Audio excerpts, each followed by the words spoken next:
नमस्कार, आप सभी का बहुत बहुत स्वागत है। आप देख रहे हैं विपक्ष ऑलवेज वेदम। मैं हूं परवीन शेख। संसद के बजट सत्र का दूसरे चरण की शुरुआत हो चुकी है और विपक्ष ने मणिपुर मुद्दे पर जोरदार विरोध प्रदर्शन किया। इस बीच राज्यसभा में भी विपक्षी नेताओं ने हंगामा किया। लोकसभा अध्यक्ष ओम बिरला ने भी सभी सांसदों से शांति बनाए रखने की अपील की। वहीं सरकार और विपक्ष के बीच वोटर्स फोटो आईडी कार्ड यानी इपिक के मुद्दे पर भी टकराव देखने को मिला। टकराव तो छत्तीसगढ़ में ईडी और कांग्रेस के बीच भी हुआ। दरअसल छत्तीसगढ़ के पूर्व सीएम और कांग्रेस नेता भूपेश बघेल और उनके बेटे चैतन्य बघेल के ठिकानों पर ईडी ने छापेमारी की। ईडी ने 15 ठिकानों पर छापेमारी की। शराब घोटाले से जुड़े इस एक्शन के तहत ईडी ने भिलाई में भूपेश बघेल के घर पर भी दबिश दी। ईडी करीब 2100 करोड़ के घोटाले की जांच कर रही है, जिसमें कांग्रेस के दिग्गज बुरी तरह से फंस गए हैं। तो कैसे संसद में विपक्ष ने किया हंगामा, क्यों ईडी के शिकंजे में फंसे कांग्रेसी, इसी पर चर्चा के लिए स्टूडियो मौजूद हैं कैपिटल टीवी के editor in chief doctor Manish Kumar और एग्जीक्यूटिव एडिटर राजीव कुमार। आप दोनों का बहुत बहुत स्वागत है। धन्यवाद। डॉक्टर साहब, संसद सत्र के आगाज में जिस चीज के आसार थे वही हुआ। विपक्ष ने वही रणनीति के तहत जमकर हंगामा किया दोनों सदनों में। मुझे तो बड़ा तरस आ रहा है, ये रवीश कुमार, अजीत अंजुम, अभिसार शर्मा, मनोज बाजपेयी, ये सारे लोग इतना ये लोग प्रोपेगेंडा कर रहे हैं भाई मोदी के खिलाफ। मजबूत विपक्ष, इंडी गठबंधन। कल क्या मालूम हुआ और क्या साबित हुआ कि there is no opposition unity. Clear? बिल्कुल। सब लोग अपने अपने हिसाब से बात कर रहे हैं। कोई आ रहा है संभल बोल रहा है, कोई आ रहा है कुछ बोल रहा है, कोई कुछ बोल रहा है, कोई मणिपुर बोल रहा है। There is no strategy. और ये जो अपोजिशन के अंदर एनार्की है, उसका फायदा किसको मिलेगा? सरकार को। फायदा पहुंचा कौन रहा है? विपक्ष। Rahul Gandhi. He is not a leader. आप नेता प्रतिपक्ष है, ये आपकी जिम्मेदारी है कि सदन के सत्र के शुरू होने से पहले कि आज ये उठाएंगे कल ये उठाएंगे कि भाई जिसको जिसको खुला खेल फरुखाबादी कुछ भी कर दो। मणिपुर को आपने सरकार के खिलाफ क्या क्या नहीं कर दिया। वोट ऑफ नो कॉन्फिडेंस आप लेकर के आए, जो विपक्ष के हाथ में ब्रह्मास्त्र है। संसद के अंदर ब्रह्मास्त्र आपने चलाया मणिपुर के ऊपर, और मणिपुर के ऊपर राष्ट्रपति शासन लग गया, उसका बजट आ रहा है, और आप कहां उड़ के चले गए?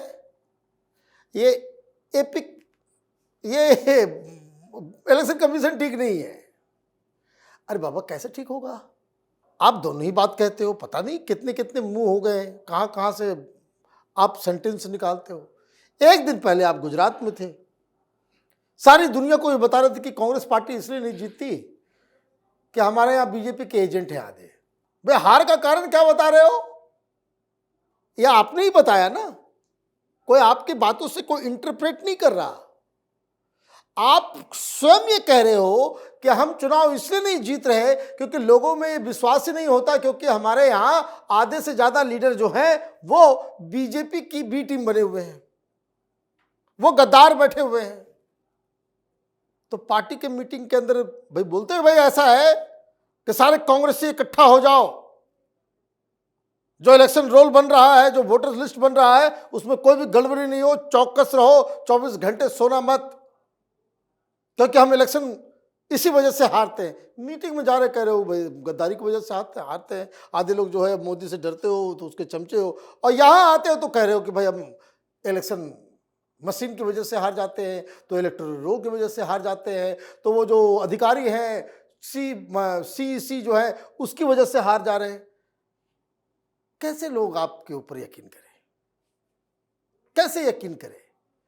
जो वैचारिक मुद्दा है उसको आप छोड़ देते हो, और पता नहीं क्या फितूर चढ़ा हुआ है आजकल। भाई कम से कम आपको कंसिस्टेंसी तो होना चाहिए। कहाँ चला गया वो जनगणना है? काउंट करेंगे, अभी भूल गए।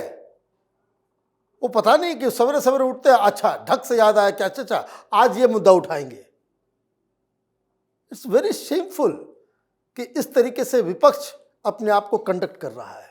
बिल्कुल। सदन के पहले ही दिन जिस तरह से विपक्ष की रणनीति रही, चाहे कांग्रेस की या फिर बाकी नेताओं की, वो पूरी तरह से फेल नजर आई है। देखिए, फेल होना ही था, क्योंकि ये उल्टा चल रहा है। सत्ता के पास कुछ ज्यादा मुद्दे होने चाहिए और विपक्ष के पास एक मुद्दा होना चाहिए सदन में कि सत्ता पक्ष के उस मुद्दे का विरोध करे। लेकिन यहां उल्टा चल रहा है, विपक्ष की पार्टियां अपने अपने मुद्दे लेकर आ रही है और सरकार है जो एक ही मुद्दे पर अटकी हुई है कि हमें तो इस बार वक्फ बोर्ड संशोधन विधेयक पारित करवाना है।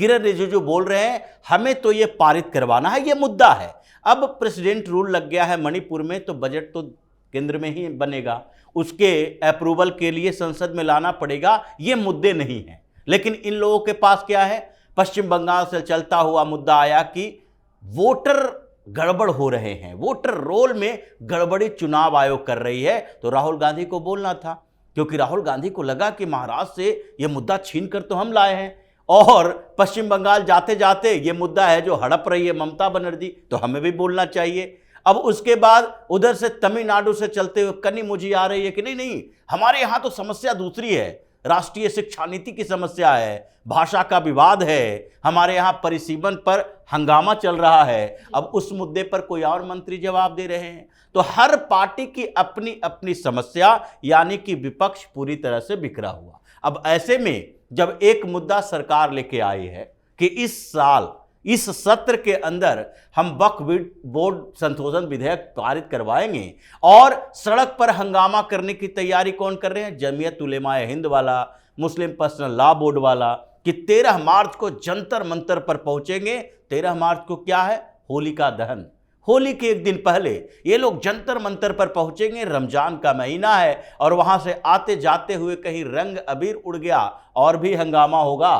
तो इसलिए वो प्रदर्शन कर रहा है, कह रहा है कि जेपीसी में इन लोगों ने कुछ नहीं किया, ये सही काम ही नहीं कर पाए जिन लोगों को हम समर्थन देते हैं।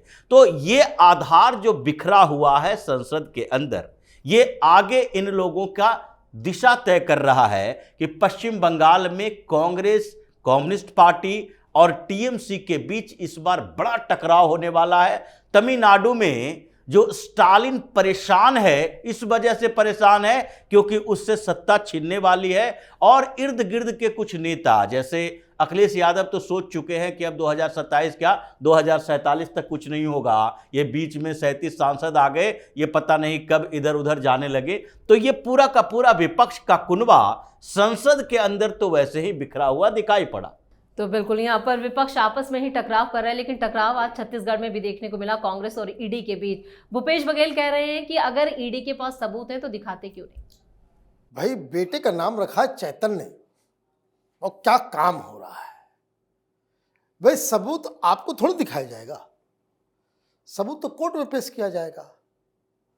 आपसे एक सिंपल सा सवाल है कि जब आप चीफ मिनिस्टर थे तब ये शिकायत शुरू हुई, तब से ये इन्वेस्टिगेशन हो रहा है। आपके मंत्री के घर से 75 करोड़ रुपए जब्ती हुई जी, जेल भी गया। आपका मनीष सिसोदिया, केजरीवाल का जैसे मनीष सिसोदिया था शराब मंत्री, तो इनका भी शराब मंत्री वो जेल गया। एक बात बता दीजिए, मामला यहीं पे खत्म हो जाएगा, सारे लोग समझ जाएंगे कि नहीं भाई आप लोग दूध के धुले हुए, कोई घोटाला नहीं हुआ। इस शराब मंत्री के पास 75 करोड़ रुपए कहां से आए? सिंपल कहानी है। सब कुछ फेक है तो इस मंत्री के पास कहां से पैसे आ गए?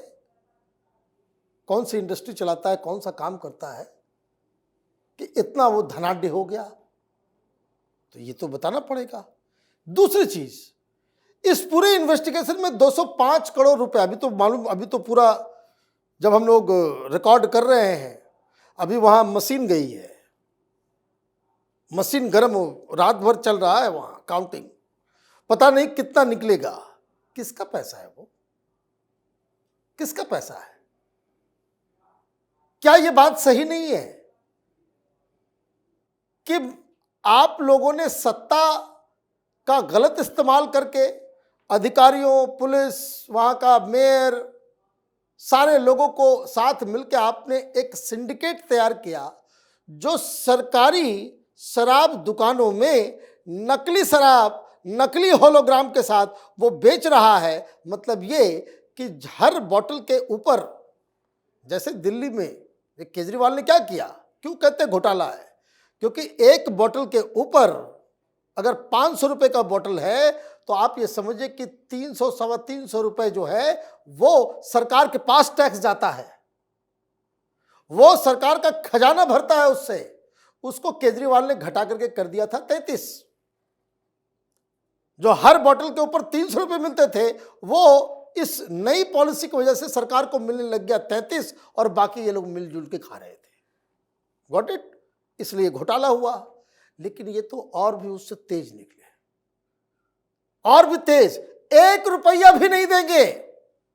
नकली शराब लेकर के आओ, नकली होलोग्राम पे लेकर के आओ और सब लोग मिल बांट के खाओ। तो शराब कंपनियों के साथ मिलके आपने ये कुचक्र रचा, कोई हिसाब किताब ही नहीं है। मतलब 1000 बोतल अगर बिक रहा है तो 1000 में अगर 300 रुपए के हिसाब से भी अगर आप जोड़ ले तो उतना रुपए जो है 3 लाख रुपया टैक्स एक दुकान से आ रहा है। आपने क्या किया? शराब मालिक, कंपनी मालिक साथ मिलकर आपने कहा कि भाई ऐसा है कि नकली शराब लो, बोतल वही, सब कुछ वही, ये नहीं कि उसमें खराब शराब है, शराब उराब सब कुछ वही है। लेकिन जो 1000 बोतल का टैक्स सरकार को जाना चाहिए, आपने कहा कि बस 10 का सेल दिखाना 1000 में, 1000 में 100 दिखाओ ज्यादा से ज्यादा, बाकी 900 का जो टैक्स है वो चैतन्य के पॉकेट में, चैतन्य के दोस्तों के पॉकेट में। भाई ये तो आपने किया, ये घोटाला। भाई ये घोटाला नहीं होता तो भाई ये बता दो, भाई तुम्हारे शराब मंत्री के पास वो पैसे आए कहां से? ये जो कैश मिल रहा है, नोटों का पहाड़ जो मिल रहा है, उसका क्या हिसाब किताब? कोई कमा करके इतना कैश रखता है घर में? कैश है, इसका मतलब कि ये इलीगल मनी है, काला धन है। ईडी छापे नहीं मारेगी। आप कहानी सुना रहे हो भाई कि पंजाब में रोकने के लिए। भाई पंजाब की कोई कहानी नहीं, आपके जमाने में शुरू हुआ और अब ये अपने लॉजिकल कंक्लूजन पे जा रहा है। बिल्कुल। छत्तीसगढ़ में जो ईडी ने एक्शन लिया है, क्या उसकी आंच 10 जनपद तक पहुंचेगी? देखिए पहुंच चुकी है। ये चीख चिल्ला कैसे रहे हैं? क्या बघेल के लिए कोई दूसरे कांग्रेस के बड़े नेता सामने आकर हंगामा करेंगे कि नहीं नहीं बघेल के खिलाफ ऐसा कॉन्स्पिरेसी किया जा रहा है? रेवंत रेड्डी के खिलाफ एक्शन होता है, दिल्ली में कांग्रेस के एक नेता नहीं बोलते। ये भूपेश बघेल क्या है? भूपेश बघेल पर इतना भरोसा राहुल गांधी को क्यों है कि वो छत्तीसगढ़ में चुनाव हरवा देता है और हरवाने के बाद प्रमोशन होता है, जबकि भूपेंद्र हुड्डा वो जीते हुए नहीं थे, बल्कि वहां सरकार भारतीय जनता पार्टी की थी। कांग्रेस चुनाव जीत सकती थी लेकिन जीत नहीं पाई और न जीतने के बावजूद एक टक्कर में आई 37 सीटें। ये छोटी मोटी सीट नहीं है जी।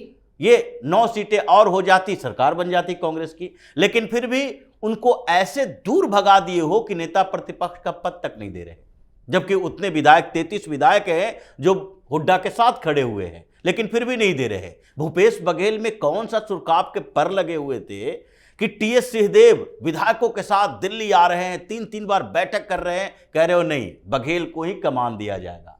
क्यों? इसी बघेल को ये डॉक्टर रमन सिंह बार बार कहते थे सोनिया गांधी का एटीएम है। महादेव ऐप घोटाला, ये हजारों करोड़ का घोटाला, कोयला घोटाला, कोल ट्रांसपोर्टेशन घोटाला, और उसके बाद ये एक्साइज पॉलिसी नहीं कर सकते, लिकर स्कैम है ये, लिकर स्कैम, जिसमें 2161 करोड़ की बात की जा रही है। और अब जो भारतीय जनता पार्टी की सरकार है वो कह रही है कि नहीं नहीं ये इतना ही नहीं है, ये तकरीबन 5000 करोड़ की है। ये 5000 करोड़ इन लोगों ने कमाया और पूरा सिंडिकेट, और बघेल कह रहा है मेरे पास कुछ नहीं है। तो आप इतने बेवकूफ तो हो नहीं कि कोई भी घोटाला करोगे तो डायरेक्ट भूपेश बघेल कहेगा कि नहीं मेरे पास है, मेरे बंगले में एक सेफ रखा हुआ है उसमें 500 करोड़ रुपए रख ले। इसने खुद इन्वॉल्वमेंट अपने आप को बचा के रखा और उसके बाद ले आया क्या? अपने बेटे को। अब जब हवाला कारोबार का नेटवर्क तलाशा जा रहा था तो इतने समय के बाद जब ईडी को मिला कि ये चैतन्य कौन है, तो वो उस नेटवर्क के रास्ते वहां पहुंचा, पूछताछ हो रही है। अब आगे पता चलेगा, ये जो बोल रहा है ना सबूत दिखाए, सबूत दिखा दिखा के कोर्ट से ही लकमा को गिरफ्तार किया गया था, जो क्वासी लकमा, जिसके बारे में डॉक्टर साहब कह रहे हैं कि 72,000-75,000 करोड़ उसके घर से मिला था, 3 करोड़ पर मंथ ये कमीशन लेता था। मंत्री जब इतना ले रहा है तो मुख्यमंत्री क्या अंधा है, वो अपने मंत्रियों से जानकारी नहीं ले रहा और उसके बारे में जानकारी नहीं है। अधिकारी मिले हुए हैं, वो मुख्यमंत्री का है या मंत्री का अधिकारी है। सारे घोटालों में इन लोगों ने यही किया। और फिर 10 जनपद में बैठकर क्या ये लोग नहीं देख रहे थे कितने आरोप लग रहे हैं, कुछ तो सच्चाई होगी, भले ही आप सामने में आकर ना बोलो, लेकिन इंटरनल मीटिंग में तो होती होगी। 1 करोड़ रुपया बघेल खा रहा है और हम लोगों को कुछ नहीं दे रहा। तो अभी इसकी जांच उस स्टेज पर पहुंची है जहां पर बघेल खुद फंसा हुआ है। अभी तक इनके चेले चपाटी फंसे हुए थे उस कोल ट्रांसपोर्टेशन घोटाला में। देखिए, इसकी सेक्रेटरी फंसी हुई है, सौम्या चौरसिया, जो इनके साथ बैठती थी, उसके घर पे छापेमारी हुई, उसके नौकर के हाथ छापेमारी हुई। 40-40 करोड़ रुपया मिल रहा है, लेकिन फिर भी बघेल हम बिल्कुल निष्पक्ष हैं, कट्टर ईमानदार अरविंद केजरीवाल की तरह। और लखमा ने तो यह भी बोला है कि हम तो बेवकूफ आदमी हैं, हमको तो पढ़ना लिखना भी नहीं आता, हमको जो कहा गया हमने किया, ये फाइल पर साइन किया, क्या क्या हो रहा था, रेवेन्यू तो समझ ही में नहीं आता। उसी तरह से जैसे चारा घोटाले में भोलाराम तूफानी कहा करते थे, बेचारा खुद का चाकू मार लिया जब पता चला कि हजारों करोड़ का चारा लालू प्रसाद खा गया। अब पशुपालन मंत्री हमको बना दिया था अंगूठा छाप, तो उसने कोई फाइल साइन की, उसको पता ही नहीं था कि कौन सी फाइल साइन कर रहे हैं। तो ये स्थिति इन लोगों ने करके रखी है, वहां के आदिवासियों को बेवकूफ बनाया, आदिवासी नेताओं को बेवकूफ बनाया। अब उसकी सजा मिल रही है और डर इस बात का है, राहुल गांधी, सोनिया गांधी से लेकर 24 ऐसे बड़े नेता हैं कांग्रेस के जिसका लिस्ट बना हुआ है, जिसके खिलाफ इंक्वायरी हो रही है। टोटल जो 96 बड़े नेता हैं ईडी के राडार में, उसमें से 24 कांग्रेस के ही हैं। राहुल गांधी, सोनिया गांधी, मल्लिकार्जुन खड़गे, ये नेशनल हेराल्ड, इनको लगने लगा कि फिर से एक्टिव हो गई ईडी, तो अब तो हमारे खिलाफ भी होगी। अब ज्यादा समय नहीं है, हम लोग भी कोर्ट कचहरी का चक्कर काटेंगे। चलिए, इस तमाम जानकारी के लिए और सटीक विश्लेषण के लिए आप दोनों का बहुत बहुत धन्यवाद। धन्यवाद। संसद सत्र का दूसरा चरण 4 अप्रैल तक चलने वाला है और विपक्ष ने पूरे सत्र में संग्राम का ऐलान कर दिया। वहीं बीजेपी ने विपक्ष को सबक सिखाने के लिए अपनी तैयारी पूरी कर ली है। अगर विपक्ष अपनी हरकतों से बाज नहीं आया तो उसे बाहर का रास्ता दिखा दिया जाएगा। इधर ईडी के डर से भूपेश बघेल और तमाम छत्तीसगढ़ के कांग्रेस नेताओं की हेकड़ी भी निकल चुकी है। ईडी के एक्शन की गूंज 10 जनपद पर भी सुनाई दे रही है। बेईमान नेताओं को अब जेल जाना ही होगा। इस खास शो में इतना ही। वीडियो कैसा लगा कमेंट करके अपनी राय जरूर दें। वीडियो को लाइक करें, शेयर करें और कैपिटल टीवी को सब्सक्राइब जरूर करें। धन्यवाद।